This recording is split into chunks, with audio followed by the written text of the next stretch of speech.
Does hate have to win? September 11th wasn't only an attack on buildings, it was an attack on all our certainties. Nearly 3,000 people were killed by a small group of terrorists, and suddenly, the modern promise felt fragile. People realized something new, that systems can be breached, that safety isn't guaranteed, that ordinary life can be interrupted in seconds, and be earth-shattering. Before that, most people didn't question the system very much. They assumed society basically worked. Governments were competent. Borders were stable. Tomorrow would look like today. President Bush set out to protect the American homeland by introducing laws designed to increase security by granting more power to the state. Some worried about democracy, but almost everyone, including his opponents, accepted he was acting in America's interests. Those actions were legal. They went through Congress. They followed process. Bush went on to invade Afghanistan and Iraq as part of the War on Terror. You could argue with the decisions, but they were made inside institutions. 20 years later, President Trump would sum up public exhaustion with 3 wars by declaring, "No more endless wars." In the UK, Europe was mostly a philosophical argument, something debated by politicians, by policy people, by a small group of Tory activists. Most ordinary people didn't think about Brussels. They just holidayed there. They were busy living their lives. Then fear entered the system. Security became visible.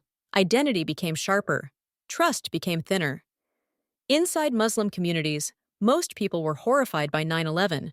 But trauma creates edges. Some retreated inward. Some became more religious. A very small minority became radicalized. Not because Islam suddenly changed, but because fear changes people. In northern English towns, something else became visible.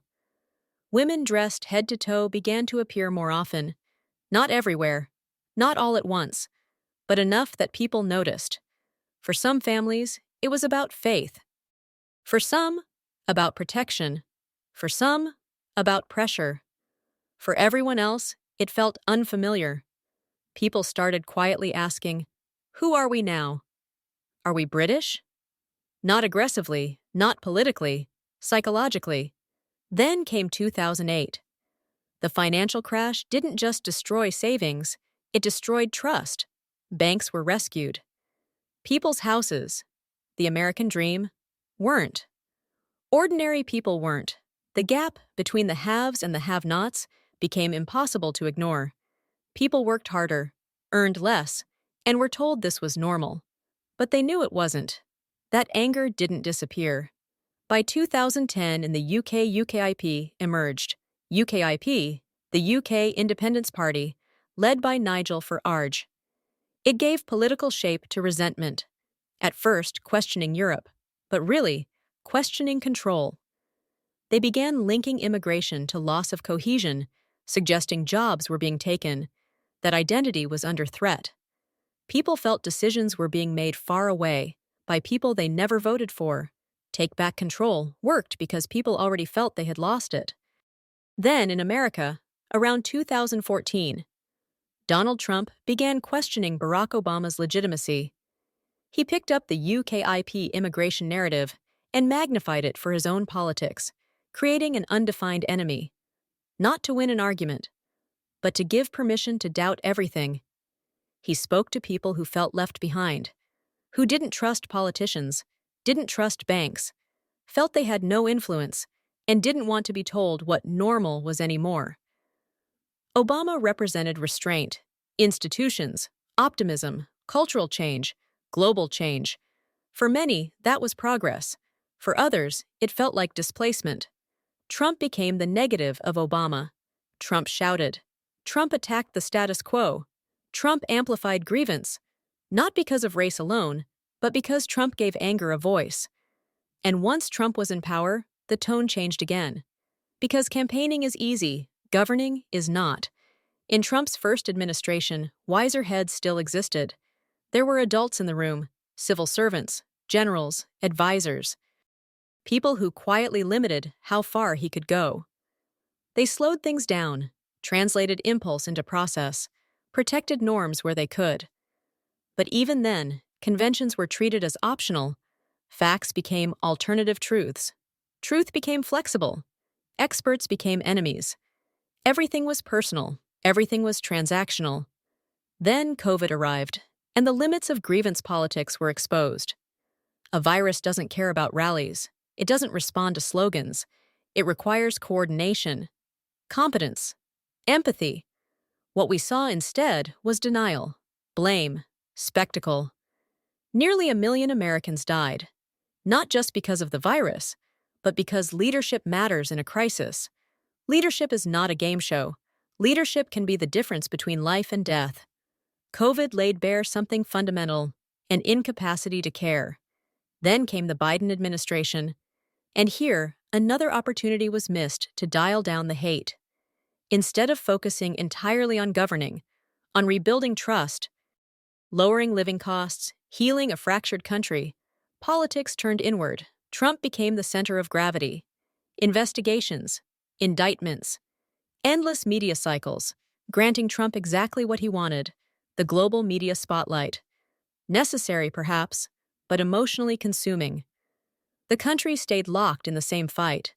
People still struggling to pay rent, still anxious about healthcare, still feeling unseen, and again, their needs became secondary. Meanwhile, the guardrails continued to weaken. Courts were attacked, civil servants undermined, journalists discredited. The systems that keep society functioning were framed as enemies, but those systems are what keep food in shops, planes in the air, money moving, hospitals open. And while the theater was loud, the promises quietly faded. Factories didn't return at scale. Healthcare didn't become simpler. Living costs didn't fall. The people who voted for change got chaos instead. Anger was amplified, but lives didn't improve, because grievance is not a governing strategy. Trump became a political martyr, an economic genius. He proclaimed himself the cleanser of immigration. In his second term, surrounded by yes-men, norms were torn up. Federal enforcement escalated. Protests followed. Deaths during immigration operations shattered the White House narrative. Instead of restraint, there was doubling down. Even some Republicans began quietly questioning the president's governing legitimacy. And at this point, it's worth stepping back for a moment. Because this isn't just about Trump, it's about how power is being used. Bush governed through systems, even when those systems made mistakes. Trump governs through loyalty and personal financial gain, often for a minority, and frequently at the edge of his authority. What do I mean by that? It means public office starts to serve private interests. Decisions benefit inner circles. Loyalty is rewarded. Criticism is punished. Government becomes personal. President Bush acted for a country. President Trump acts for a base. That distinction matters. The same people who were told they were forgotten again. Once power was secured, their struggles became background noise. Rallies continued, blame continued, but responsibility disappeared. This is what happens when politics is built on emotion instead of structure. You don't get renewal, you get erosion. Norms collapse, trust collapses, and eventually, so does accountability. And now, slowly, people are starting to ask a different question. Not shouted, not on social media, quietly. So hate doesn't win because it's smarter. It wins because it's louder, and because rebuilding systems is harder than tearing them down. But here's the real question. You can get elected by stoking division and hate. But once elected, can you govern? Can you lower living costs? Can you rebuild trust? Can you heal a fractured country? Can you hold people together? Or does everything stay stuck in grievance? So I'll ask it one last time. Does hate really have to win? You might be wondering why this video is an AI avatar of me, Kevin James French. The simple answer is access. I have a severe speech impairment. My thoughts move faster than my voice. So I use AI speech and an avatar to carry my words.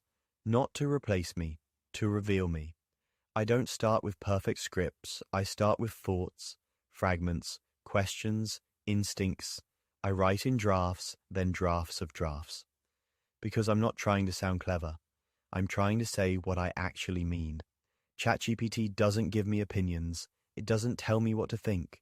It helps me refine. I bring the ideas, the memories, the politics, the emotion. Together, we shape the language.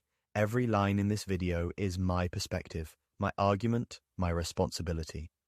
This isn't automation, it's access, it's collaboration, and it lets me do what I've always done.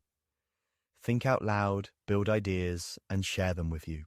Hey everyone, it's Kevin James French. If you enjoy my music or my videos and want to support my work, you can now do it directly through Buy Me a Coffee. Every dollar, pound, euro, yen, rupee, any currency, any amount, helps me keep creating. It funds more music, more videos, more ideas, more freedom. Even the smallest support means the world to me. If you'd like to help me grow, here's the link: buymeacoffee.com/KTHSQ42RCT. Thank you. Love, Kevin. Go stream Kevin James French. Go stream Kevin James French. Go stream Kevin James French. Go stream Kevin James French.